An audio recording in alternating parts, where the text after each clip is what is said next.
all of the conversations, the word hadith has and sunnah has many meanings depending on how you use it. When we use it as the scholars of the seerah or the scholars of the sunnah, a hadith is every single statement of the Prophet ﷺ. Every statement of the Prophet ﷺ is a hadith. Therefore, whatever he said is a hadith. Even his jokes, ﷺ, even his jokes, and he did crack jokes, by the way. Our Prophet ﷺ cracked jokes. He had a sense of humor. And there are many stories, inshallah, one day I might give a lecture about the humor of the Prophet ﷺ. Even his jokes are statements of fact. We derive aqeedah and fiqh and adab from his jokes, right? I mean, you all know the famous joke of the old lady, right? Yes. The old lady. It's a theological point that we derive. All people will not enter Jannah. They're all going to be young.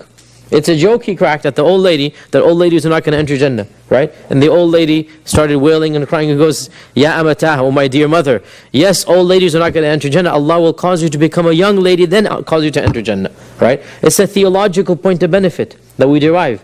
And fiqh as well, and other things that we derive. The famous hadith that the Prophet was on his deathbed, and Aisha fell sick as well on his deathbed. Aisha had a fever as well, right?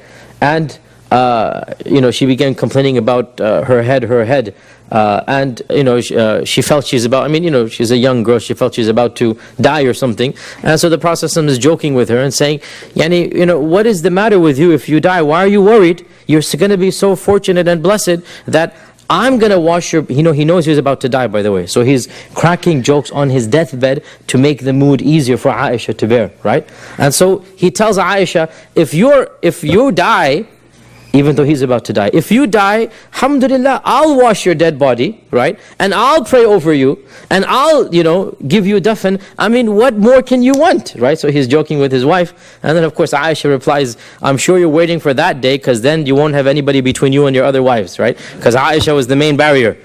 She was the one, mashallah, controlling the Prophet in this matter, right? And so from this we derive the fiqhi perspective point, which by the way our culture does not agree with, the Hanafi culture, but the fiqhi point, husbands can wash the bodies of their wives and vice versa, because he clearly said, I would wash your body, right?